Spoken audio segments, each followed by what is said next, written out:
Break के बाद आपका स्वागत है और आज न्यू ईयर कंपनी में हमारे रडार पे गोदरेज कंज्यूमर प्रोडक्ट्स और इस कंपनी के चेयरमैन मिस्टर आदि गोदरेज हमारे साथ बने हुए हैं। गोदरेज साहब, क्योंकि रुपए में लगातार जो कमजोरी देखने को मिल रही है, एक ऑब्वियस सा अपसाइड रिस्क है आपकी कॉस्ट में। मैं जानना चाहता हूं यहाँ से कोई केस बनता है क्या शायद कीमतें प्रोडक्ट्स की बढ़ानी पड़ेंगी? इसके साथ साथ एक सवाल क्लब करना चाहूंगा, यहाँ से कंपनी की एक्चुअली स्ट्रैटेजी क्या होगी, क्योंकि मैक्रो इकोनॉमिक एनवायरनमेंट कंड्यूसिव नहीं है बहुत ज़्यादा ट्रेड के लिए। क्या आप एडिशनल कॉस्ट जो आएंगे वो उसे एब्जॉर्ब करते हुए नजर आएंगे या फिर आप इस स्टेट में हैं कि इसे पास ऑन कर सकें? नहीं, मैं नहीं समझता हूँ कि कॉस्ट प्रेशर रहेंगे इस साल, क्योंकि जनरली कमोडिटी साइकिल दुनिया में वीक रही है। वेजिटेबल ऑयल्स के दाम काफ़ी गिर गए हैं और हम देखें तो क्रूड ऑयल के दाम भी नहीं बढ़ रहे हैं। मैं नहीं समझता हूँ कि कमोडिटी साइकिल के कारण कॉस्ट प्रेशर आएंगे इस साल। गए साल में आया था और हमने दाम बढ़ाए थे। अभी वो जो बढ़ाए हुए दाम है वो इस साल के लिए ठीक रहेंगे। मेरा स्पेसिफिकली क्वेश्चन पूछने का एक बड़ा रीजन ये था क्योंकि मैं मार्जिन प्रोफाइल देख रहा था आपकी कंपनी की। लास्ट क्वार्टर, चौथी तिमाही में साल दर साल आपके मार्जिन में 290 बेसिस पॉइंट की कमजोरी थी। पूरे वित्त वर्ष में मार्जिन में 210 बेसिस पॉइंट की कमजोरी थी। तो फिर इस मार्जिन में कमजोरी के पीछे कोई और वजह थी सर? वो मेनली एडवर्टाइजिंग एंड प्रमोशन में काफी इन्वेस्टमेंट किया हुआ था, क्योंकि हमने कई नए प्रोडक्ट्स लॉन्च किए हैं, जैसे कि हेयर कलर क्रीम सैशे में, एयर प्यूरिफायर, एयर फ्रेशनर, कई नए सोप्स, सिंथॉल का रीलॉन्च हुआ था। इसमें सब एडवर्टाइजिंग और प्रमोशन का इन्वेस्टमेंट काफ़ी रहा था पिछले साल, खास करके फोर्थ क्वार्टर में। नहीं तो प्री A&P हमारे मार्जिन बड़े थे। क्योंकि अब आपकी कंपनी लगातार अंतर्राष्ट्रीय कारोबार पर भी फोकस कर रही है, मैं जानना चाहता हूं किस तरह की पूरे वित्त वर्ष FY13 जो कि बीता वित्त वर्ष है उसमें डोमेस्टिक मार्केट और इंटरनेशनल ऑपरेशंस में ग्रोथ आपने क्लॉक करी, और इस समय इंटरनेशनल ऑपरेशंस का कुल रेवेन्यूज में किस तरह का हिस्सा है, किस तरह का कॉन्ट्रीब्यूशन है सर? दोनों इंटरनेशनल और डोमेस्टिक में काफ़ी ग्रोथ हुई है। इंटरनेशनल में डोमेस्टिक से थोड़ी ज़्यादा ग्रोथ हुई है, क्योंकि वहाँ इनऑर्गेनिक ग्रोथ भी हो रही है। डोमेस्टिक ग्रोथ पिछले साल में लगभग 20% रही थी। ओवरऑल ग्रोथ 30% से ज़्यादा था, और हमारा इंटरनेशनल सेलियंस टोटल सेल्स में लगभग 42% है अब। सर, मैं इंटरेस्टिंगली कहीं पढ़ रहा था, इस खराब वातावरण में गोदरेज कंज्यूमर ने अपना मार्केट शेयर इंटरेस्टिंगली इंप्रूव करा है। अगर आप बता सकें वॉल्यूम और वैल्यू शेयर में बीते पूरे वित्त वर्ष FY13 में किस तरह के आपने मार्केट शेयर गेन्स पोस्ट करे हैं? हमने हमारे हाउस होल्ड इंसेक्टिसाइड्स बिजनेस में, जहां हमारे ब्रांड्स है गुड नाइट, हिट, उसमें काफ़ी मार्केट शेयर बढ़ा था पिछले साल वॉल्यूम और वैल्यू में। हमारे सोप बिजनेस में भी काफ़ी मार्केट शेयर बढ़ा था। हेयर कलर बिजनेस में थोड़ा मार्केट शेयर कम हुआ था लास्ट ईयर, लेकिन फोर्थ क्वार्टर में हमारा मार्केट शेयर काफ़ी बढ़ा था। इस साल में हमने नए प्रोडक्ट्स लॉन्च किए, उससे हम देखते हैं कि ग्रोथ बहुत अच्छा हो रहा है, और इस साल में हम समझते हैं हेयर कलर में भी हमारा मार्केट शेयर बढ़ेगा।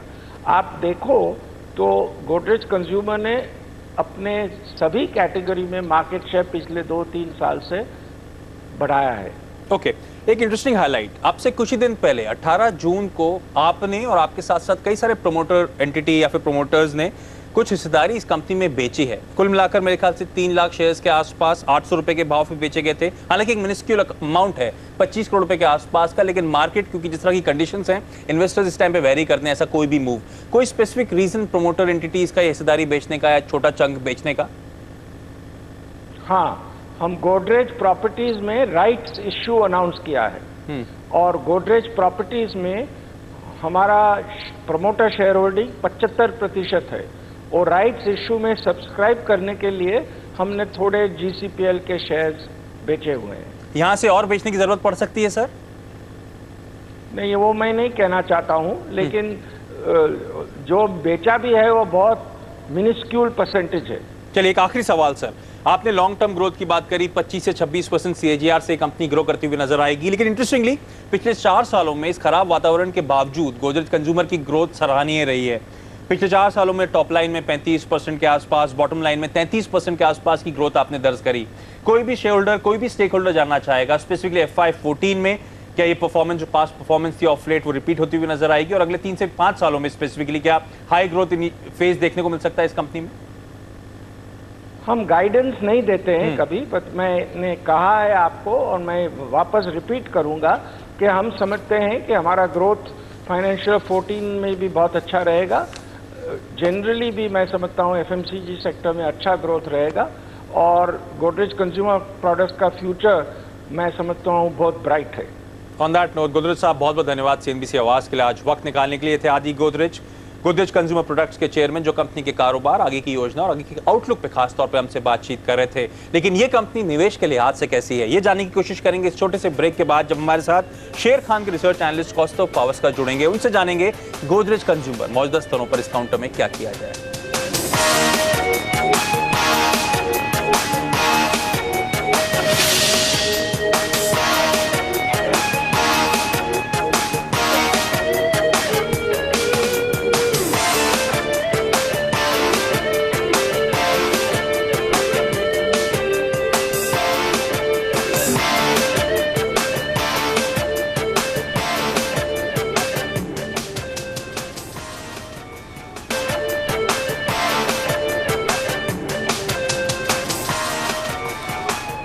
ब्रेक के बाद एक बार फिर से स्वागत है आपका और अब हमारे साथ हैं शेर खान के रिसर्च एनालिस्ट कौस्तुभ पावस्कर। कौस्तुभ, आज हमारे रडार पे है गोदरेज कंज्यूमर प्रोडक्ट्स। मैं जानना चाहता हूं फंडामेंटली ये कंपनी कैसे स्टैकअप होती है और साथ साथ मौजूदा स्तरों पर क्या रिकमेंडेशन इस काउंटर पर आपकी?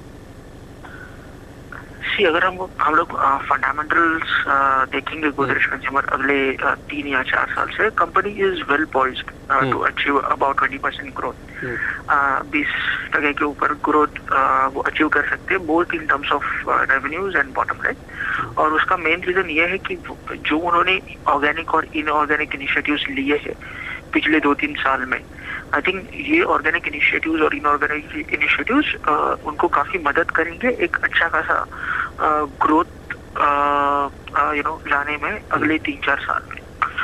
सिर्फ हमें देखना चाहिए कि उनका मार्जिन्स कैसे रहते हैं, बिकॉज मार्जिन्स जो इंटीग्रेशन चालू है फिलहाल, जो एक्विजिशंस उन्होंने किए हैं और कुछ इंटरनेशनल मार्केट्स में वन ऑफ के कारण वहाँ पे उनका Q4 में मार्जिन्स थोड़ा बहुत ये हुआ था, डिस्टर्ब हुआ था। लेकिन एक्सपेक्टेड है कि FY 2014 में मार्जिन उनका अच्छा खासा होगा। और अगर हम देख रहे हैं कि रॉ मटेरियल प्राइसेस भी काफी नीचे आए हैं, जो गोदरेज कंज्यूमर्स के लिए इम्पोर्टेंट है, जैसे पाम ऑयल है या क्रूड बेस्ड डेरिवेटिव्स है, तो काफी नीचे आए हैं प्राइसेस, तो वो उनको काफी हद से मदद करेंगे। ओनली एक ही ये है, मतलब नियर टर्म जो ये है कि जो रूपी डॉलर जो डिप्रिसिएशन हुआ है, गोदरेज कंज्यूमर्स के बुक्स पे डॉलर डिनोमिनेटेड डेट है ऑफ मोर देन 2000 करोड़, तो वो उसका बैलेंस शीट पे थोड़ा बहुत इम्पैक्ट आ सकता है, बट ये नियर टर्म ये है। But overall longer term perspective से स्टॉक में अच्छी खासी ये पोटेंशियल है कंपनी में कि वो ग्रो करेंगे इन terms of revenues and bottom line by about 20%।